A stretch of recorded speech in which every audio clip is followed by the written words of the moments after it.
Ave Maria, paix et joie à vous tous, chers amis, frères et sœurs. Bienvenue à vous tous qui nous rejoignez dans Contes et légendes. Les histoires bibliques, les histoires de l'humanité, les histoires de la création du monde, avec Dieu notre Père. Et oui, frères et sœurs, bienvenue à bord de ce grand Boeing. Votre serviteur, le Père Jean-Raphaël Mariton, nous dit encore avec vous pour vous raconter les histoires de la Bible. Aujourd'hui, nous parlerons des conquêtes de Josué. Et serrez vos ceintures, nous sommes partis.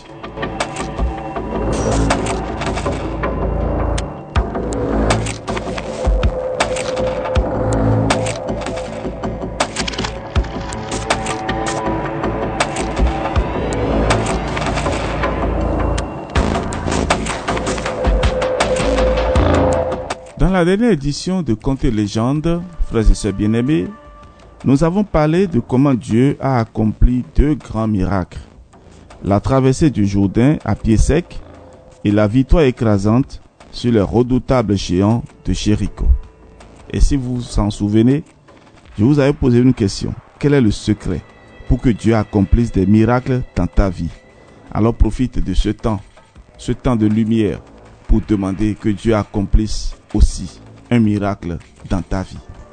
Aujourd'hui, comme promis, nous allons parler des conquêtes de Josué. Et ici, nous sommes dans le livre de Josué, chapitre 10 et chapitre 11.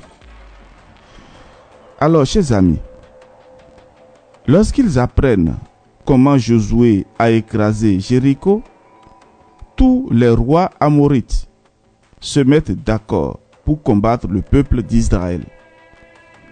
Les Hivites, habitants de Gabaon, quant à eux, choisissent de faire alliance avec Israël en utilisant la ruse. Ils se présentent au camp de Gilgal avec des sandales usées, de vieux habits et de vieilles provisions pour faire croire aux Israélites qu'ils viennent d'un pays lointain. Les Israélites ne consultent pas Dieu et acceptent de faire alliance avec eux. Dès que le roi de Jérusalem, Adoni-Sédec, apprend la nouvelle, les 5 rois amorites attaquent Gabaon. Josué part au secours des Gabaonites avec l'élite de son armée. Dieu lui dit: ne les crains pas, je les ai livrés entre tes mains. Chacun d'eux ne pourra te résister. Dieu inflige alors une rude défaite aux 5 rois. Josué veut en finir avec eux avant le coucher du soleil. Alors il dit en présence d'Israël: Soleil, arrête-toi sur Gabaon, et toi lune sur la vallée d'Ayalon. Aussitôt, le soleil s'arrête près d'un jour entier et la lune se tient immobile jusqu'à la victoire totale du peuple d'Israël. Il n'y a pas eu de journée pareille, ni avant, ni depuis, où Dieu a obéi à la voix d'un homme.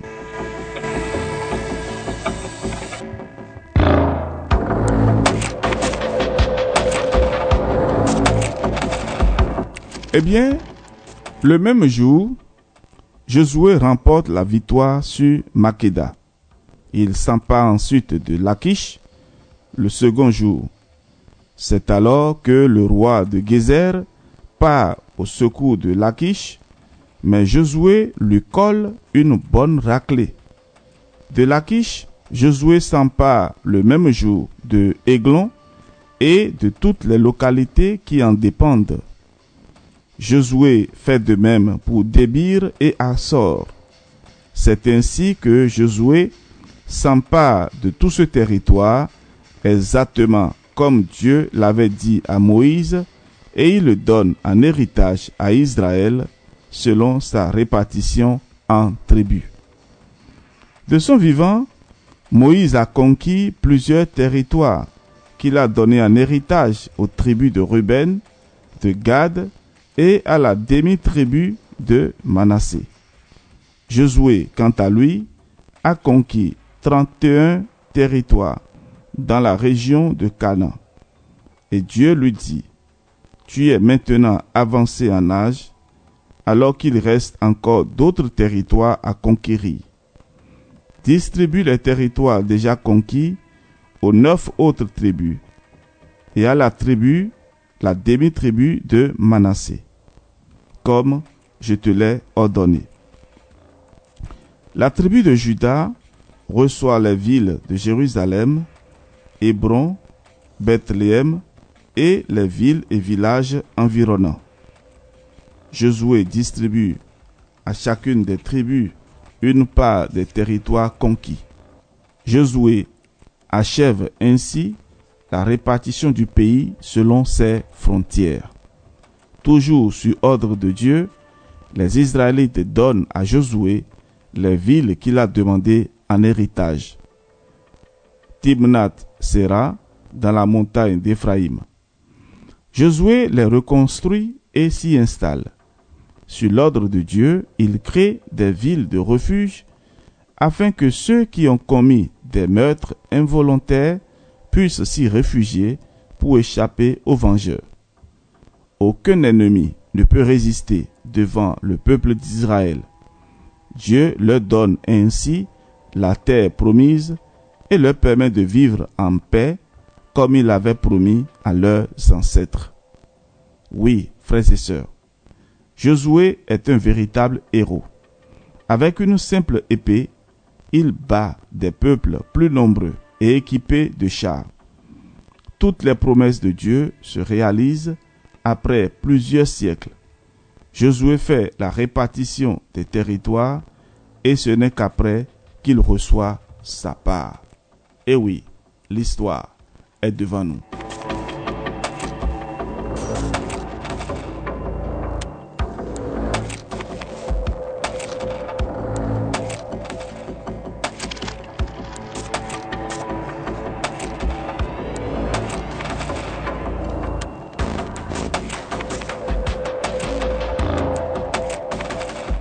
Et ce n'est pas tout, frères et sœurs. Josué convoque les tribus de Ruben, de Gad et la demi-tribu de Manassé et leur dit: vous avez obéi aux ordres de Moïse et vous avez fait de même avec moi. Vous avez combattu aux côtés de vos frères et vous êtes restés fidèles à Dieu jusqu'à ce jour. Maintenant que Dieu a donné la paix à vos frères, vous pouvez retourner dans vos territoires à l'est du Jourdain. Seulement, prenez bien soin de mettre en pratique les commandements et la loi que Moïse vous a prescrits. Aimez Dieu, toujours suivre ses lois, observer ses commandements, vous attacher à lui et le servir de tout votre cœur et de toute votre âme. Josué les bénit et les laisse retourner chez eux avec de grandes richesses. Quelques années plus tard, Josué, devenu vieux, convoque tout le peuple d'Israël, ses anciens, ses chefs, ses juges et ses officiers, et leur dit: vous avez vu tout ce que Dieu a fait pour nous. Il a combattu pour nous et nous a donné la terre promise en héritage. Dieu chassera les peuples voisins et vous donnera leur pays en héritage comme il vous l'a promis. Montrez-vous donc très fort, aimez Dieu, gardez et accomplissez tout ce qui est écrit dans le livre de la loi de Moïse, sans vous en écarter ni à droite ni à gauche. Mais si vous vous détournez de lui, vos ennemis vous chasseront de vos terres. Choisissez aujourd'hui qui vous voulez servir, le Dieu d'Israël ou les faux dieux des peuples voisins. Quant à ma famille et moi, nous servirons le Seigneur. Le peuple répond: nous n'allons certainement pas abandonner le Seigneur pour servir d'autres dieux. Nous aussi, nous servirons le Seigneur, car c'est lui notre Dieu. Alors Josué dit au peuple: le Seigneur est saint, il est un Dieu jaloux, et il ne tolérera pas de vous voir adorer d'autres dieux. Le peuple répond à Josué: c'est le Seigneur que nous servirons. Ce jour-là, Josué conclut une alliance pour le peuple. Il lui donne des lois et des ordonnances à Sichem. Josué écrit ces paroles dans le livre de la loi de Dieu. Il prend ensuite une grosse pierre et la dresse sous le chêne qui est dans le sanctuaire de Dieu. Puis chacun rentre chez lui. Après ces événements, Josué meurt à l'âge de 110 ans. On l'enterre dans le territoire qu'il a reçu en héritage à Timnath-Séra, situé dans la montagne d'Éphraïm. Israël se montre fidèle à Dieu pendant toute la vie de Josué et toute la vie des anciens qui lui succèdent et à qui l'on a enseigné tout ce que le Seigneur a accompli en faveur d'Israël. Quant aux ossements de Joseph, que les Israélites ont ramenés d'Égypte, on les met en terre à Sichem, dans la parcelle de champ que Jacob avait achetée au fils de Hamor, père de Sichem.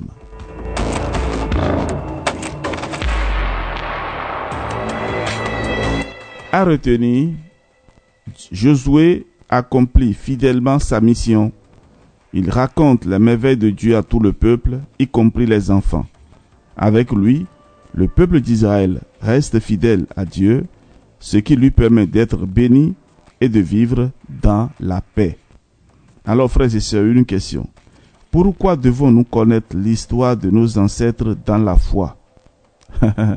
Voilà, vous voyez, non? Nous sommes en train de poursuivre un objectif en vous racontant les histoires de nos ancêtres dans la foi. Alors, je vous pose la question aujourd'hui. Pourquoi devons-nous connaître l'histoire de nos ancêtres dans la foi? À vos claviers, on se donne rendez-vous demain pour continuer notre parcours. Et nous, cette fois-ci, nous parlerons de Gédéon, celui qui défie les idoles. Et là, nous parlerons des tout premiers juges d'Israël. Chers amis, frères et sœurs, que la paix soit en vous. On se donne rendez-vous demain. Ave Maria.